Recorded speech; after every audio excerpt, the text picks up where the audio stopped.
Hello, everyone. Welcome to the Buckeye Weekly podcast. I am Tony Gerdeman here, as always, with Tom Orr. Tom, how you doing? Good. Got to spend some quality time with Ryan Day and a handful of players who spent their entire time at the podium trying very hard to not say anything that would make any kind of significant news. Yeah, it's unfortunate. No one wants to Terry Glenn it. No. I guess Jim Harbaugh's press conference went about 12 minutes on Monday. Yeah. Ryan Day went for a good 30 on Tuesday. Ryan Day is entertaining, although he's not going to say anything scandalous, but Ryan Day is entertaining. I watched that Jim Harbaugh press conference. It was just like... miserable. I don't know why people bother showing up.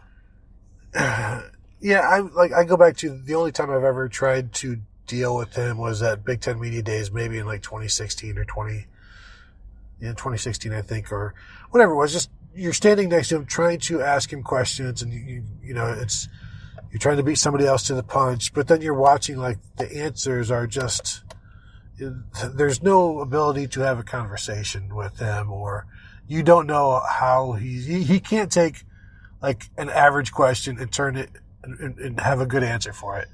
He'll give you maybe equal to what you asked or much less. It's like having a conversation with Siri. It's like, that's sort of related tangentially to what I asked, but also not. Yeah, and then eventually he just says, well, maybe you should look it up on the web. Mm-hmm.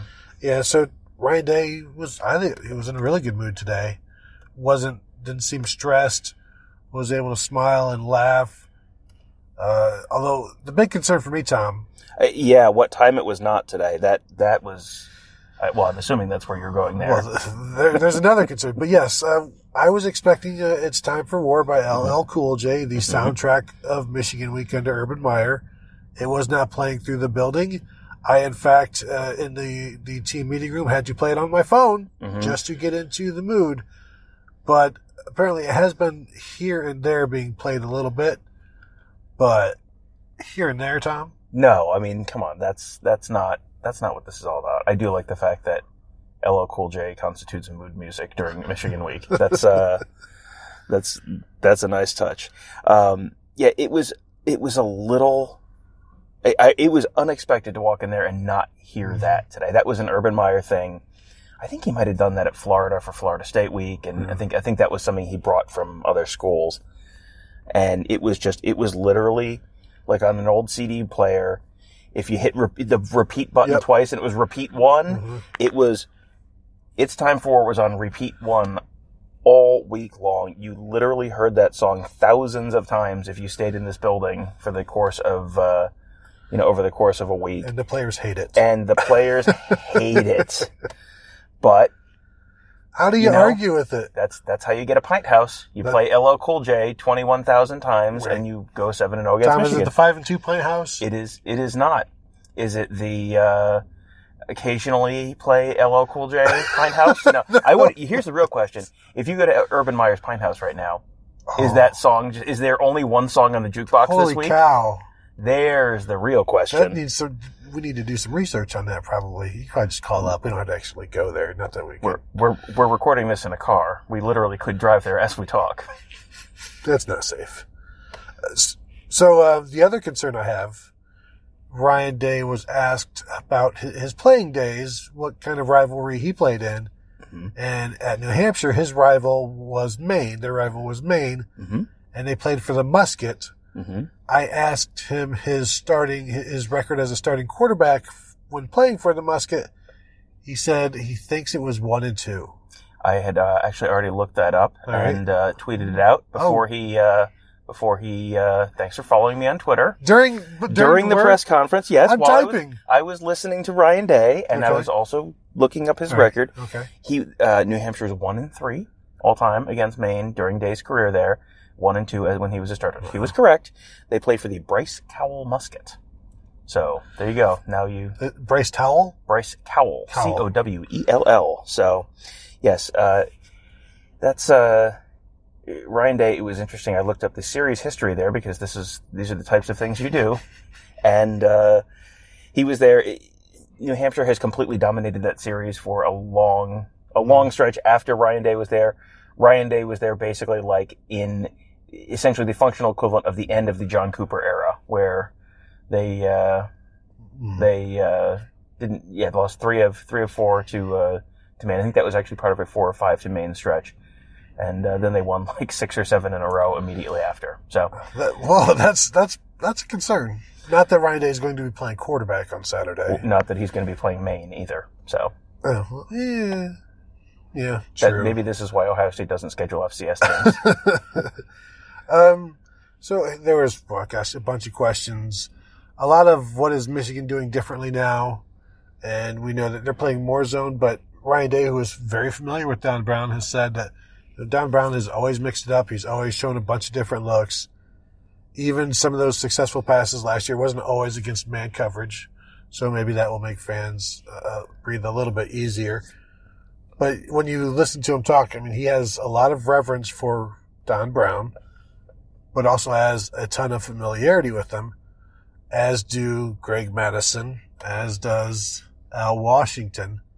So it'll be interesting to see how and what Don Brown does to counter that familiarity when he has put a lot on tape in preparation for Ohio State, because they have changed some of the things they do in terms of playing more zone. So they are showing their hand a little bit, but they have to be still holding some things back given the familiarity Ohio State staff has with Don Brown, right? Sure. I mean, Wyatt Davis said they have seen different stuff from teams every week than what they see on film. So you go in sort of with, here's what they have done in the past, and then, everything's going to get at least tweaked a little bit when you're facing Ohio State.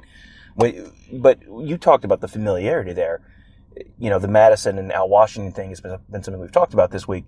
Ryan Day is like extremely familiar with Don Brown. Mm-hmm. Ryan Day's, I think he said his brother played for Don Brown at UMass. Then Ryan Day and Don Brown coached together at Boston College. Now they've coached against each other the last couple of years. I mean, that's a Woody and Bo kind of relationship almost, where you've kind of had it a couple different ways in a couple different places. But yeah, that's an interesting dynamic for sure, because you sort of know how the other person thinks at that point to at least some degree. And, then it's a matter of, okay, if Don Brown knows how Ryan Day thinks and Ryan Day knows how Don Brown thinks, okay, they're going to want to do something different to get away from what they normally like to do. But you don't want to get too far away from it. You don't want to go to some crazy extreme just to do something different to throw them off, because then you're getting away from, what you do and what has worked well for you. I thought Ryan Day was talking about how this is a 365 thing they've been preparing for this week since last year, basically. And you work on the rivalry all year long, which means you're prepared for it, which makes this week a little bit easier, and you can adjust to things, or you can handle the pressure of it, because it's not... they're not putting this off and then they're cramming this week for Michigan. Mm-hmm. This is something that I've never done, but you prepare all year long for like the one test, mm-hmm. And so this is something that isn't just, Indiana and then whatever, and then it's not like they're working on Penn State in March. Right. They're every day there's something about Michigan going into their work week, their workload. And now you get to this point where whatever they're facing, they have been building up to it. And whether it's weather or defense or what have you, this feels like a group where, this is why we're here. It's a business trip. Let's do that business. Mm-hmm. They're ready. I mean, or not. I don't know if they're ready, but they are prepared. Well, this reminds me of that old cliche about you can't win the championship during the summer, but you can lose it. And that's just teams going into training camp and not taking things seriously in training camp, and you fall behind at that point, behind the teams that are, doing things the right way, and then you can't catch up. I think this rivalry has been a little bit like that the last generation or so, where Ohio State has taken this much more seriously and been much more kind of single-minded about their focus on it. Because then, Ohio State is spending, this is not, everyone says, 24/7, 365. No, seriously. When they say they think about Michigan every day, they think about Michigan every day. Someone asked Urban Meyer last year at the Rose Bowl, when you say you're thinking about Michigan, he goes, "Oh no, we thought about Michigan. We worked on Michigan today." They're looking at, Ryan Day said they have a board, a recruiting board, and they have what they're doing and they have what Michigan's doing, because they want to know what Michigan's doing. Ryan Day said, what Michigan is doing can have an impact on what they do. I don't think Ohio State's going to offer a player just because Michigan offered a player, but that is something they really seriously look at. And they rank them. They rank. Yeah. Basically, the classes against each other and the players against each other. Yeah. I mean, in the same way that everything is a competition in the Woody Hayes, everything is about Michigan. So everything about Michigan is a competition. So that, why wouldn't that apply to recruiting classes? Then you have, just everybody talking about Michigan, and we can get into the players as well. Pete Werner said, he was at the Michigan game in 2016 on a recruiting visit, and once Curtis Samuel scored that game winner, that's pretty much why he chose Ohio State. And he said he wasn't alone, and it's the moments like that, obviously that's why this thing is so great, this rivalry, and everybody has these memories and these moments. Ryan Day was asked, how do you build this thing? How do you gain an appreciation for the rivalry? And he said, coming into work every day for the first 6 months, him and his son, in the lobby of the WAC, there's a video of last year's Michigan game playing, and there's highlights of it. And it ges ingrained as you walk in and you watch it, every day for 6 months. And then I don't know if it's osmosis, it gets into your bloodstream. But I don't, I grew up with it. I don't think it takes much to become part of your existence, your DNA. It's radioactive, basically. Yes, in a good way though. It's a good kind of radioactive. Let me tell you about some of the radioactive issues in the 90s. Yeah. Some of the radiation burns that were suffered back then. Yes, the John Chernobyl era was not a great time for the radioactivity in the Ohio State-Michigan series. Now you got me going, jerk. I thought it was interesting. It's going to be funny, Tom. I'm going to put crickets after that as well. After a really good line, I'm just going to put crickets. I'm going to cut out all of the laughing. You're mean. It was interesting to me that literally every person who came in and talked to us today, players and Ryan Day, all from outside the state. And so they were all, you got Wyatt Davis and Chris Olave from California, Tuf Borland from Illinois, Pete Werner from Indiana, Ryan Day from New Hampshire. I mean, you're all over the country, and you would think Pete Werner in Indiana. Okay, you probably know. He said no, didn't really. He didn't grow up. He went to Indiana games as a kid, but did not watch the Ohio State Michigan game super closely. But you pick it up so quickly because they said they start with the. They didn't use the word indoctrination, but it's hard to not use the word indoctrination during the recruiting process. It's not just that Pete Werner went to an Ohio State Michigan game and thought, hey, this would be cool, I'm going to come here. They start talking to these recruits about the importance of Michigan. Wyatt Davis told a funny story about coming. He's a California kid, came to visit during the summertime because Ohio State is not stupid about when they bring California kids in to visit Columbus. And he said he was wearing a blue tank top, and whoever his recruiting host was like, hey, do you have a jacket or something you could put over that? And he put something over it, and but Urban Meyer had heard, and when he went into Urban Meyer's office, Urban Meyer asked him to unzip his jacket and said, don't wear that again. It's funny that somebody would sell Wyatt Davis out like that. there's no reason for Urban Meyer to know as long as, you've got this coat. But I suppose he said it was like 100 degrees. Yeah. If you're all bundled up with a coat, Mm-hmm. you might be a little bit suspicious there. It's like, are you trying to sneak something into this building? Yes. It's like if you're walking past a red coat and you've got, your jacket looks like it's, 4 sizes too large. Are you bringing in a keg of beer into this stadium? Yes. Wyatt Davis was not singing a keg of beer into the WAC, but, he learned his yes exactly yeah, but according to the code inside this building, I think they might be less disappointed in you if you were sneaking a keg of beer in. As long as the keg is red. Yes. And he said he was asked, so do you own anything blue now? He goes, oh no, I burned it. I burned all that. No. It's just safer that way. I remember Larry Johnson had the same issue because that's a guy who came from Penn State and had plenty of blue stuff, and he had to I think he had to give it all away.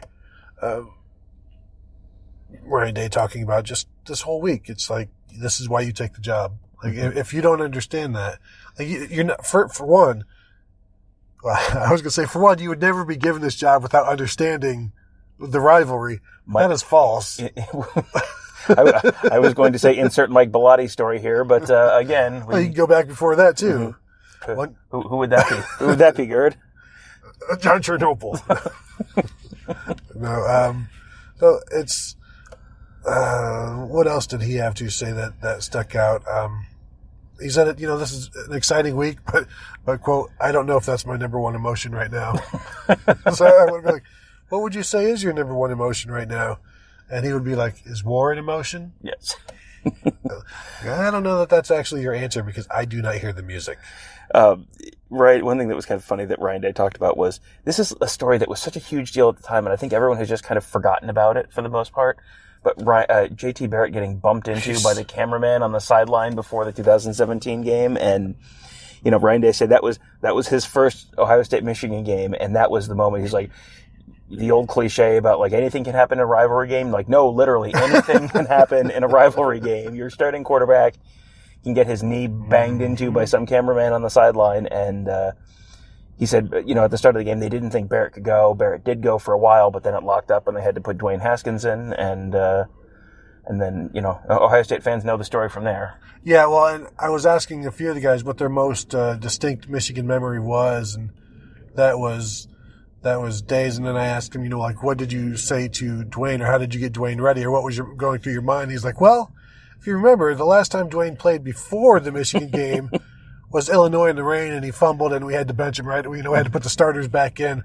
So that was that was what was going through his head as his starting quarterback was out, and now you're on the road in the game, and you have to throw out Dwayne Haskins. And then the first 2 plays were false starts. And that was something I had forgotten about. You remember that he came in and had that big pass to Austin Mack, but you don't remember the 2 plays before that were both false starts. Like, that was the season they had that Michigan Amazon documentary about, and so you had Pep Hamilton up in the booth, like sobbing when John O'Korn threw an interception. It sure would be interesting to have video and sound reaction from Ryan Day during while Rashawn Gary was saying that they were going to get Dwayne Haskins patootie. It would be interesting to know what Ryan Day was thinking and saying at that point. Well, I'm guessing when he first heard about JT's injury before the game, the picture of Kirk Herbstreit as the earthquake is happening, where he's like dead face, like something, it's probably something similar to that. Ryan Day talked about growing up, the rivalries that he was accustomed to were all of the Boston Red Sox and the Yankees, the Lakers, and the Celtics, all of that typical Boston stuff. And he's old enough that he said, the Patriots didn't really have a rivalry. For all you kids out there, the Patriots used to be extremely bad at football. Yeah. They were once famous for losing to the Bears in Super Bowl 20, 46-10. That was the best that they had ever managed to do in anything. Yeah. Was get killed in the Super Bowl. Yep. And a lot has changed. Jonathan Cooper, they said he will play in one more game. They're just not sure which one. And we talked last week, like, which one do you do that? And I think we both decided that it's the Clemson game. Yeah, you kind of have to prioritize which game is he potentially going to make a difference in, the best team they're potentially going to play for the rest of the year is Clemson. So if that's a semifinal game, you play them in Clemson, against Clemson. They should be able to beat Michigan this week without him. They should be able to beat Minnesota or Wisconsin next week without him. And then, I don't know if they're going to save him for Clemson. If they face Clemson in the final and they have LSU in the semifinal, for example, I don't know if they would. I don't know if they would be willing to wait. They might burn them in the semifinal and just you figure it out once it happens. It's that whole game 6 or whatever. You have to get to a game 7, so you use the best guy in game 6 or whatever. Yeah, I mean it's a little bit of you use your closer in a tie game on the road in the 10th inning. Even though you might have a save situation later, well, you got to get to the save situation. Exactly. So, the players, some of them that were asked about Rain, Tuf Borland, Wyatt Davis were like, bring it. That's fine by us. Yeah. Tuf Borland loves it. That's good for the defense. And Wyatt Davis, their mentality as offensive linemen, if you want to put the game on them, which they believe the game is anyways, that's just fine. And I see on the message board, like, Buckeye fans are concerned about Rain. And I would think that Michigan fans should be way more concerned about rain or wintry mix or whatever in this game. Because, sure, they did fine in the rain against Notre Dame. And I still don't know exactly how that happened other than to blame Notre Dame for that happening. Mm-hmm. But with the way Shea Patterson is playing right now, with the way their passing game is playing right now, I would think they would want the conditions to be as crisp and clear as possible. Rain does them no good. No, I mean, if it's rainy and windy, Ohio State has the more accurate quarterback and the stronger armed quarterback. So, if anything, that's going to favor Ohio State. And if it turns into a more ground-centric game, that strongly favors Ohio State. So, yeah, I mean, Michigan should be doing whatever the opposite of a rain dance is, and drop dance. Yeah, I mean, they're really hoping, and it affects it a little less on a turf field than on a grass field because it's not like muddy and sloppy. But still, if that ball is wet and slick, you've got to figure that favors Ohio State. And the only way that it sort of maybe favors Michigan is if it turns into just a complete turnover festival and it's 4 turnovers to 3. That can you increase the variability and the chaos of the game, and that probably favors the underdog. But you also have to protect the ball, right? In terms of running and passing the ball, if it's wet and Ohio State doesn't turn it over and Michigan doesn't turn it over, Ohio State wins. Although you think about it, they need Ohio State to turn the ball over to win, I believe. And so these conditions make that possible. But on the other hand, as John Cooper would say, you're robbing Peter to pay Paul here. Now, we're going to be respectful from here. Okay? No? We can't? No? As John Chernobyl would say. Who? Oh, you jerk! You're a jerk for that. Dang it. No, I am not the bad person here. Jonathan Cooper, defensive end for Ohio State. Yes, go on. Yep. Yeah. So I don't even remember what we're talking about. But basically... Dogs biting his pups. Dogs biting... Gosh dang it, Tom. We have totally derailed. Welcome to Michigan Week. Yeah. This is only our 17th podcast of the week. But you either want ideal conditions because that's what's best for you, or these worse conditions because do you really want ideal conditions for Ohio State? And, there's arguments to be made there both. But Ohio State's running game is better than Michigan's. Michigan's run defense is worse than Ohio State's. If that is the matchup, then good luck to Michigan. Right. And the other thing that's kind of interesting is this is the last outdoor game Ohio State plays this season. Because after this, they go to Indianapolis, which is indoor. Mm-hmm. Your 2 possible semifinal sites are the Peach Bowl in Atlanta and the Fiesta Bowl in Glendale. Those are both indoor. And then the championship game is the Superdome in New Orleans. So unless they miss the playoffs and end up going to the Rose Bowl or something, this is their last outdoor game of the year. So I don't know that playing indoors would necessarily, that doesn't flip the script to favor Michigan. Like it's still, that still makes Ohio State's fast players faster and Justin Fields able to throw the ball further, and I mean all of that stuff. So I don't think there's a great situation for how Michigan could play Ohio State. Yeah, because I'm imagining the game in Indianapolis, which is hard because you're putting Michigan in Indianapolis, right? Which is, I mean, maybe they drove through there on the way to Bloomington. I don't know. On their unicorns, yeah. Because now if we're gonna get crazy, let's get crazy. Mm-hmm. But I don't think that would necessarily, like I said, I don't think that would help them either. Being on a fast, dry track against Ohio State's running game, passing game, play action stuff. Keeping the defense fast. Tuf Borland was asked about the Michigan's RPOs. He's like, yeah, but I kind of think our defense handles those and is designed to handle those. And we've talked about that before with Malik Harrison knocking some of those passes down, Kayvon Pope intercepting in that intermediate zone where those RPOs are, and where we thought maybe Penn State would attack. And they're Greg Madison and Jeff Hafley have done a pretty decent, pretty fair job in designing this defense to handle multiple things at any given time. Yeah, no one has been able to consistently do anything against this defense, which is, I mean, that's the thing. It's like, it's not like, oh, there was this one week when this one team was able to really consistently run the ball against them, or they were really consistently able to gash them through the air. Like, nope. It's like, you look at the number of drives, that's just someone on the board had, like, here's the drives against the first team defense. And there were a few that were like, there were probably, should have been a couple more, but basically it was like 3 legitimate touchdown drives all season. And I mean, at that point, it's just stupid. Yeah, no, and I was looking that up actually last night for Michigan Monday, which will eventually run on Tuesday or Wednesday this week, because I wanted to just put that in there as it's really difficult to drive on this team. And I can't remember if it was either 4 or 5 touchdown drives of more than 33 yards against the first team. And it doesn't matter if it's 4 or 5.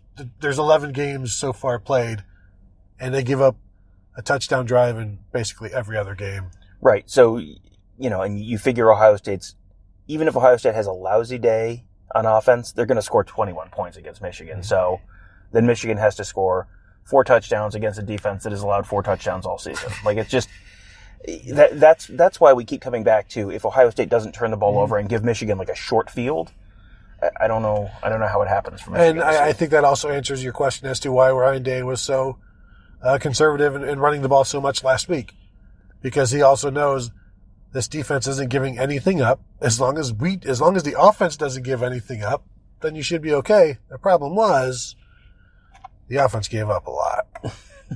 You don't do that this week, and maybe you have the same opportunity, the same odds this week. Though you do wonder if maybe he thinks, let's open it up a little bit more, or there's no way we're going to fumble it 3 times in back-to-back games. Yeah, you would think that if they can run the ball this week, they're just going to run the ball. Yeah. Because we've talked about this earlier in the week, with the lack of depth that Michigan has up front on the defense, if you can run the ball consistently and you can just pound on them and pound on them and pound on them, they're going to fold. And that's not like a judgment of their character. It's just, nope, they're going to be sleepy and they're going to be tired and you're eventually going to run over them. And that's kind of what happened in 2015. Like, the inside of Michigan's defensive line just couldn't hold up. And then it went from like a kind of competitive game at halftime to just a complete blowout in the second half. Yeah, and that's one of those things where if it's 21-14 Ohio State in the third quarter, you could see by the end of the fourth quarter, 35-17, something like that, where they just wear Michigan out because they don't have the depth.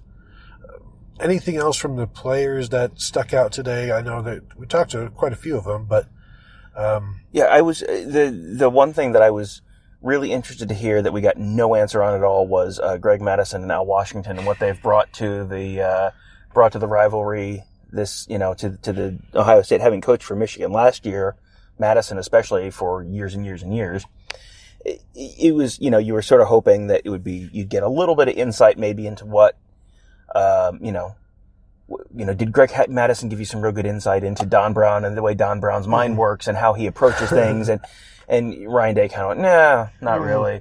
And he was asked, was it sort of an intentional thing that you went after Michigan assistants?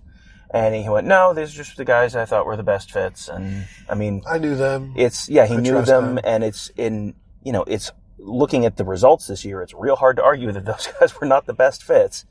But, he basically said, yeah, it just kind of worked out that way, which, I'm sure he was not devastated that is how it worked out, because if you're thinking about Michigan every day and you're comparing your recruiting class to Michigan's recruiting class and you're comparing it would not be outrageous to think that perhaps they might be comparing their coaching staff to Michigan's coaching staff.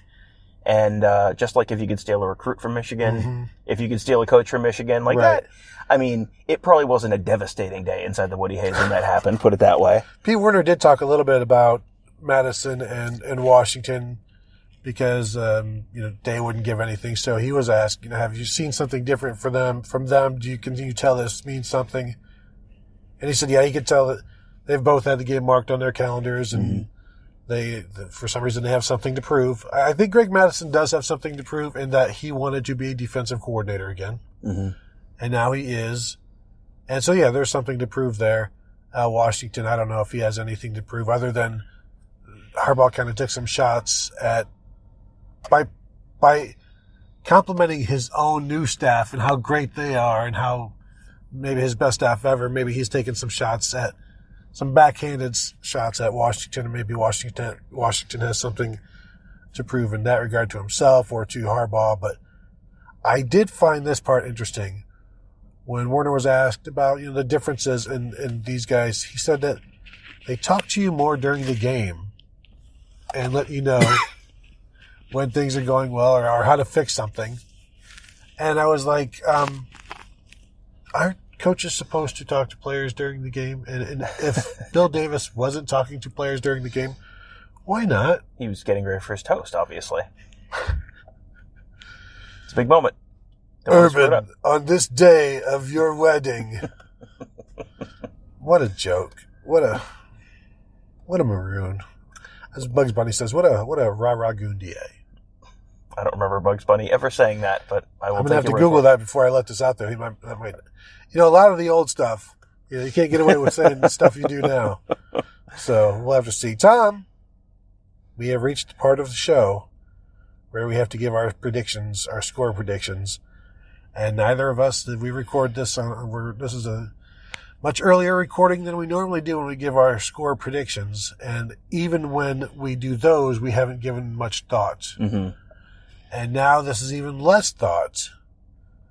I won't hold us to these for the staff picks, but where are you? I'm going to go back 2 years, take the exact same score 2 years ago. Ohio State 31, Michigan 20. Michigan probably can score some. They have enough talent on offense. You're going to put some, you're going to hit a big play or two with a Nico Collins, with a Donovan Peoples-Jones. Maybe it's a kick return by like a Giles Jackson. You're going to hit a big play here or there. You're going to put a drive or two together at some point during the game, but I don't think they can do it consistently enough. I don't think they can either hit the big plays consistently enough or drive the ball consistently enough to put up much more than that. And Ohio State probably gets into the high 20s, low 30s. It's possible that this is a game that's 31-17 early in the fourth quarter, and then Ohio State tacks on a couple late scores against a real tired Michigan defense, and it turns out, 45-17 or something like that. But I think 31-20 will be a pretty representative score of what we'll see on Saturday. And then, if there's a late score or two, I'll declare victory anyway. Yeah, I like that score. Well, too late. It's already taken. I know. I would expect a missed field goal from Michigan. Ryan Day had a chance to kick some field goals last week and chose not to do it.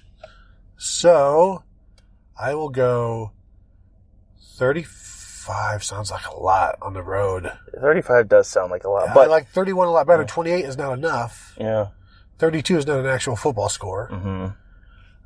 Dang it, Tom. I should have gone first. Just take 31-17 or something. Yeah. Everyone will know you're a coward, but it's okay. You'll be close to right.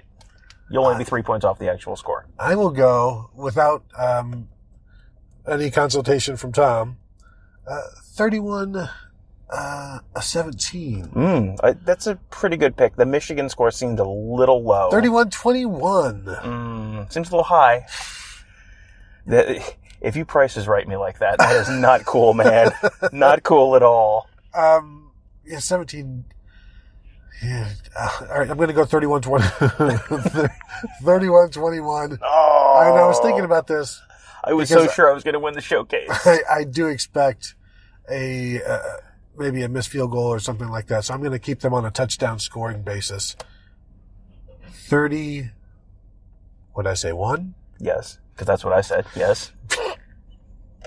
31-21. And Tom, what did you, I missed your score. What did you say? I said 31-22. All right, so there you have it. 31-21 by me. And then Tom went ahead and tacked on 31-20 after I gave you my prediction. Ohio State takes an intentional safety at the end of the game to make it 31-22, just for spite. And then we will know for sure that Ryan Day listens to the show. So, all right, that'll do it. Thank you all for listening.